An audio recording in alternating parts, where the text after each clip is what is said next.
profit from Petronas is typically dividend out to the government as government revenue. I think one of the things that Trump has at least proven as track record in his first term is that he is anti-war. So with two very major conflicts now happening in the world today, which is the Ukraine and Russian war. And we're going to work very hard on Russia and Ukraine. It's got to stop. Russia and Ukraine's got to stop. And what's happening with Iraq and Palestine and now Lebanon and everything else in the Middle East. Trump has promised that he will stop the Ukraine and Russian war day one since he takes office. Now say he doesn't deliver on day one, say he delivers it within the first 100 days. I think that's still a big win. Now of course, what are the main effects you're going to see immediately? We know when there are major conflicts, oil prices tend to spike or oil prices tend to be kept fairly high.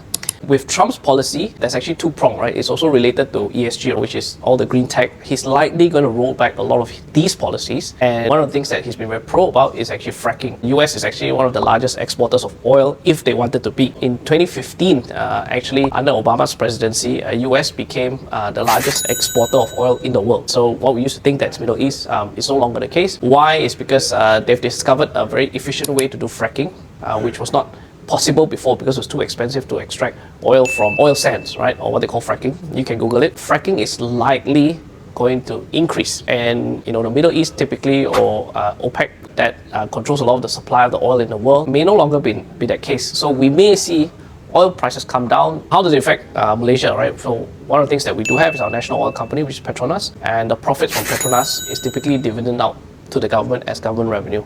So we may see lower government revenue. As you know, in Malaysia, we are already expecting subsidies of oil to go down.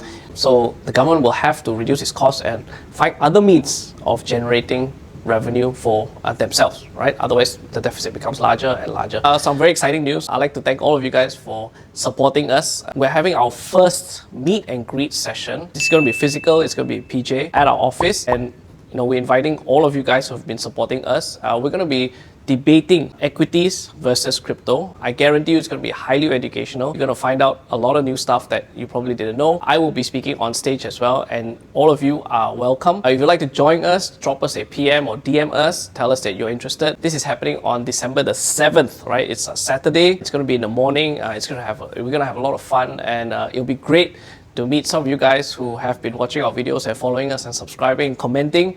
Thank you very much. Yes, our first meet and greet and a great way to end the year.